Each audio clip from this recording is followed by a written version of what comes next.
Hey, thanks for joining me. We're going to look at Cyberforce number 28. Cyberforce, that image title that just kept trucking along and trying so hard to be some kind of relevant, thoughtful superhero book with kind of I really feel like the book is trying to go for like trying to make itself into like an X-Men type book in its heyday. And if I understand correctly, Silvestri's original idea was to pitch Cyberforce, the concept, as like a maybe like a spin-off X-Men book before I think Liefeld found him and grabbed him and said, no, we're going to go make Image Comics. Save that for yourself. And, I feel like they've been really trying to make these characters work. And it just never really did. It's just kind of okay stuff. It's not terrible by any means, but it just never reached any kind of like high bar of really like memorable comics. Unfortunately, it has great art, great coloring, great production value, all that stuff. When you got Silvestri in control of everything, he wants his books to look fantastic, and he had his stuff coming out on time for the most part, as far as I can remember. Top Cow made a point to be like a reliable studio and have very, very few gaps in production of their books, and made sure his writers and artists all put out, the best that they could do. So, there's a lot to commend and a lot to applaud with Top Cow and everything that they were doing. It's just kind of a bummer that the flagship title of the line, it just never really took off.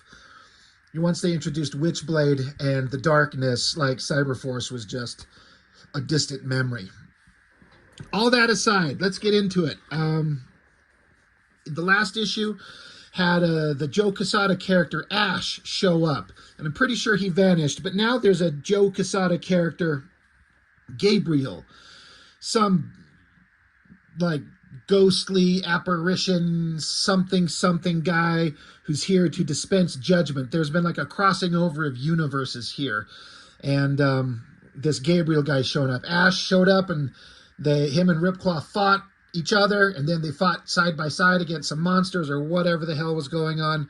They're gone, but Gabriel's here. And for some reason, we've got Heatwave on the cover. Heatwave, the most boring character of the entire line. He's like Cyclops, except really lame and really stupid. And some people would argue that that's what Cyclops is. He's not. He's actually pretty awesome. But, boy, Heatwave is just nothing. But they're trying to make him something. And I was just sitting here thinking about how Top Cow got this crossover going with the Joe Quesada Ash characters, and very quickly coming up, Top Cow crosses over with the Marvel Comics characters. They have the Devil's Reign crossover where we see Ghost Rider and Wolverine and Elektra. Trying to remember who else was there. It was a pretty fun crossover to my memory, but it seems to be like Silvestri is out there making moves, trying to, let's cross over characters, let's cross-contaminate each other's works, and share the love for everybody all the way around. This is November of '96. The comic industry is not doing great. I don't think it's completely imploded by this point, but I think the writing was on the wall. So, Brian Holguin writing, the writing's fine. David Finch on pencils, Joseph Weems on inks, and double-checking through the credits here, it looks like it's only Finch on pencils and only Weems on inks, which is always a combination for the best art that could come out of these things. Often, they'll have Finch be the penciler, but then some pencil assists, and very, very often, they'll have someone as inks, but then they'll have a whole lineup of people doing ink assists, which makes sense when you're trying to produce these books and like getting the pages in. You got to get them in and out and published so we can get these things out on time. But when you get just the Finch and Weems combination, that's when this stuff looked the best. And I've talked often how Joseph Weems is one of my favorite inkers. He can make people look really good. What a great overhead shot of the city. Fire just burning everywhere. Like, it looks pretty ominous. And the coloring looks great. The coloring in these books always looks fantastic. So David Finch knows how to pencil a hell of a he's always been comfortable with backgrounds. I seem to remember watching an interview with him where he talked about how backgrounds are kind of easy for him in a way. I might be misquoting it a little bit, but the gist of what I got from him is like, no, you just figure out your anchor points and do your grids and just start filling in the details. It's not really that big of a deal. I'm like, son of a bitch. He makes it look so easy. Great city shot, great building backgrounds here. Fantastic stuff. There's been some new characters, some guy conjuring magic to, I think, bring back the spirit of his dead wife or girlfriend or something like that.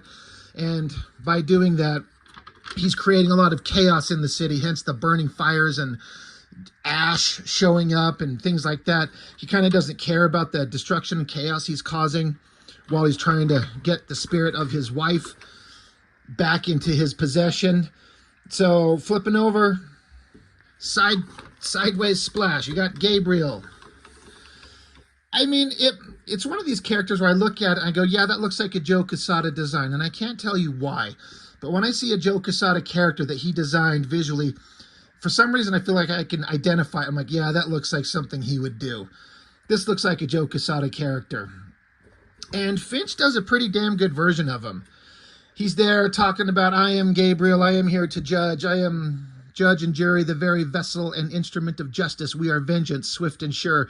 We are Gabriel, and our judgment is absolute. Well, he sounds very sure of himself. Ripclaw's like, all right, well, sure, I got it. My name's Ripclaw. And so Ripclaw, he's out of patience. He literally says that. He's like not having it with some new freaking weirdo monster showing up.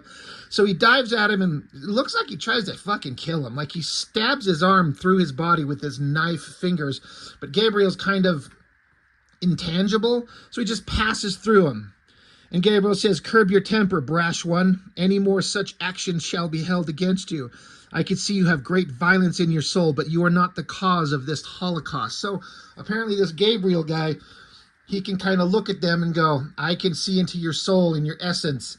And you're a very violent person, but you didn't cause this. So he's like, well, let's find out who did. That's a hell of a good shot of Ripclaw there. When Finch gets the opportunity to draw a big, awesome shot of the character, do awesome rendering and lighting, and you get Joseph Weems inking it, and then that coloring, like that warm underlighting across his stomach there, it just looks great. I mean, it looks very, 90s Image Comics, but I gotta say, some people, a certain segment of people, will talk about 90s Image Comics Flash kind of style of art as a problem and something to be avoided. There's also another very large segment of people who absolutely adore it and miss it and thinks modern comics are just missing that kind of shit. And that is me. I am him. I think there's a balance to be struck. But yes, I will agree the story is not anything memorable. But the art, I mean, David Finch, he's doing so well. Here's the magician guy trying to conjure the soul of his wife. So he summons some kind of demon monster out of a bottle of some shit. Smoke becomes demon monster. Great creepy anatomy. That side shot of the guy's face is a little goofy looking. Not my favorite, but everything can't be perfect. More great looking pages. I keep mentioning how much I love the coloring. That vibrant energy beam there. So much color all over these pages, and I love it. I mean, there's a time and place for comics to be black and white, or to be grayscale, or have dull colors. But in a big action superhero comic book, I don't know. I feel like the way to go most of the time is big, bright, vibrant colors. And then, of course, you got to have colorists who understand how to apply color and make it match the scene. But Top Cow never struggled having really good coloring. It was always there. So Gabriel, he's like, hey, yeah, we can see in you the heart of a warrior. Yes, a hero after a fashion. He's like, maybe we can work together. My holy quest, we can track down the persons responsible for all this insanity. And so Ripclaw, he literally says, listen, I hate to interrupt your delusional little sermon here, but I think you might want to take a look behind you. Call it a hunch. And Gabriel just goes, indeed, giant beam of light. They're like, maybe this is the thing we're looking for. So while they're there, Heatwave shows up, you know, world's most boring Cyberforce character. Um, he's like, I saw an explosion. I saw a flash of light. What's going on? Who's this asshole? So Gabriel takes off. So Ripclaw and Heatwave are just planning their next moves. There's the ad for the Devil's Reign crossover. A great Silvestri sketch, and then kind of the ad for the first wave of books. And then, oh, shit, well, we got to flip the book over again.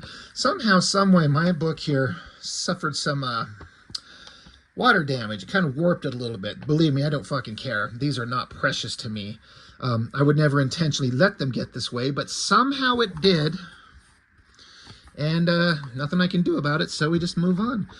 Meanwhile, in the city, there's all kinds of craziness going on. You got Ballistic and Velocity. They are sisters. And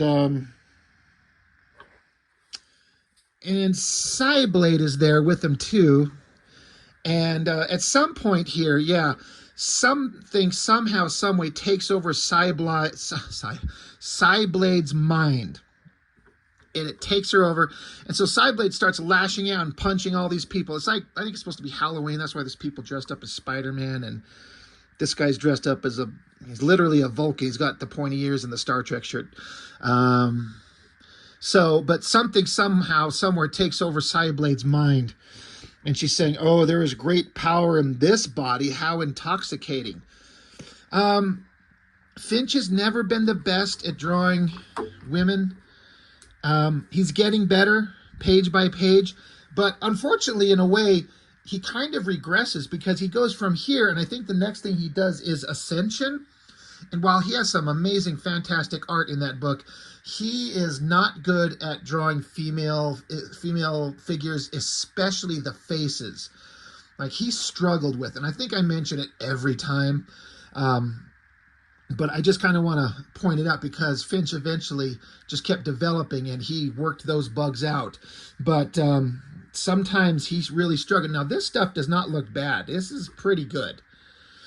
But his strengths definitely lie in male figures and monsters at this point in his career.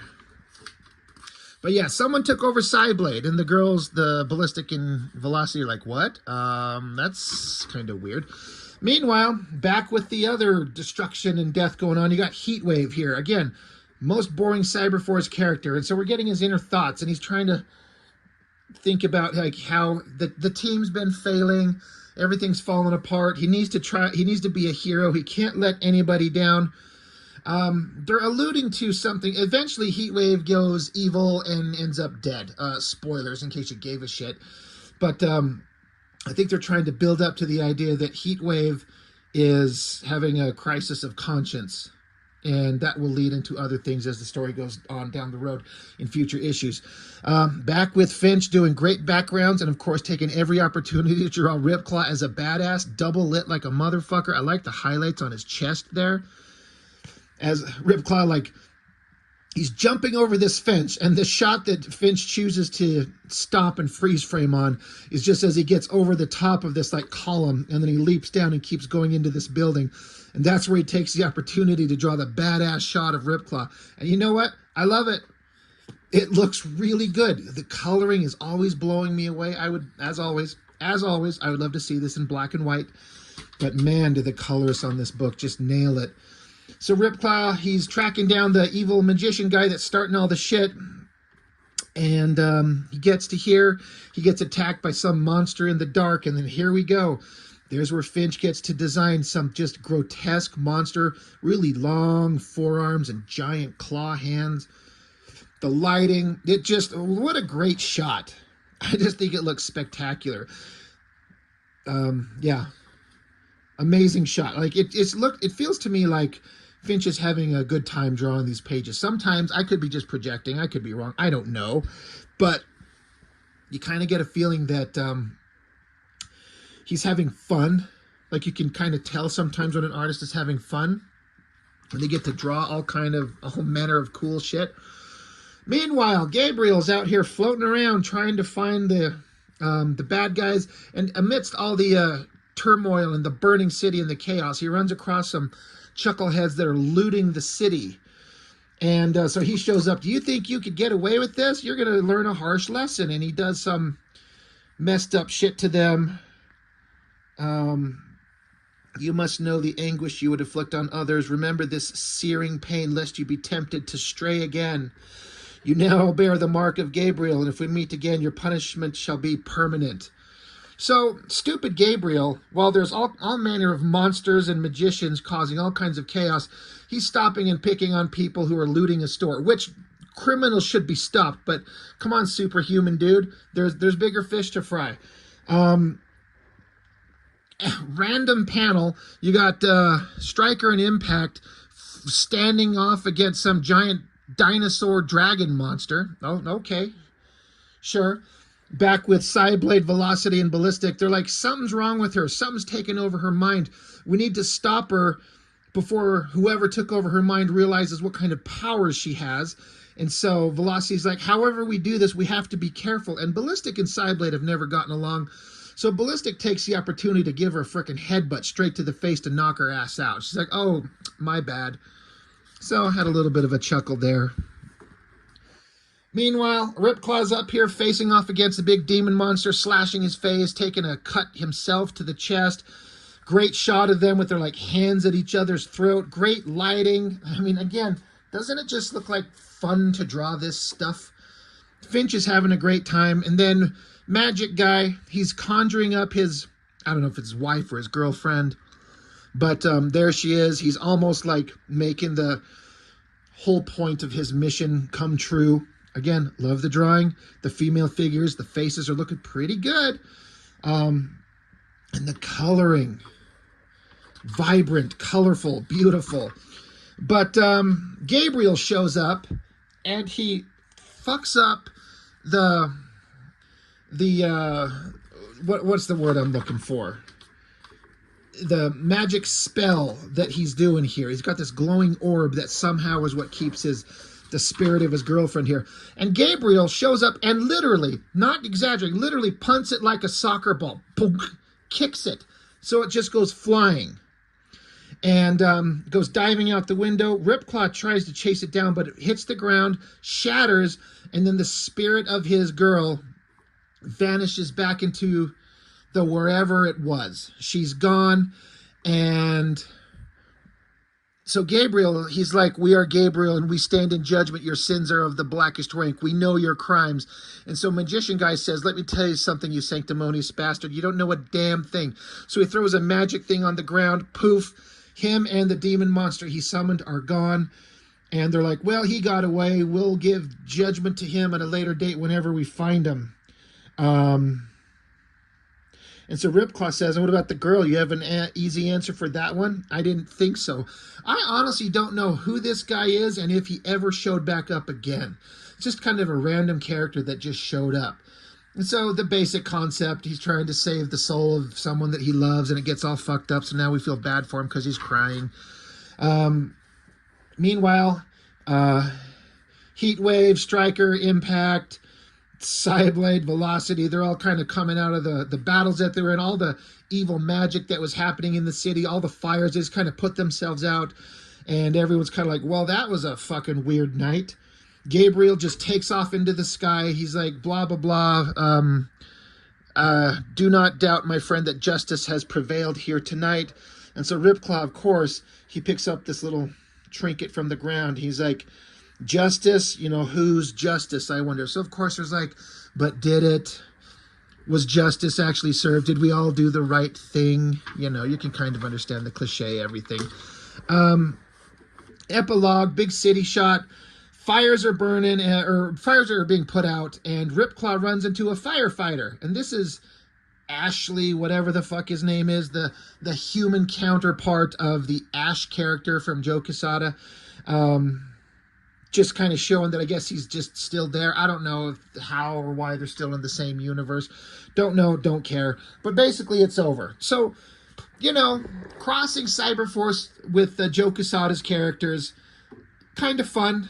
You know, ultimately, it's not really a big deal. It doesn't really, you know, you're never going to memorize this story and feel it in your heart and soul as a kid. You know how some of us grew up and we read, you know, the Dark Phoenix saga, and when Jean Grey died, how we all felt when that happened. And I hear a lot of people talk about back in the day when Gwen Stacy died or something like that. These stories that just resonate when you read them at the right time in the right place, and you're chasing that kind of feeling the rest of your life. They're trying, but that shit ain't happening in Cyberforce. There's a Cyberforce tale. Pencils by Brian Ching and inks by Cabin Boy. Who's Cabin Boy?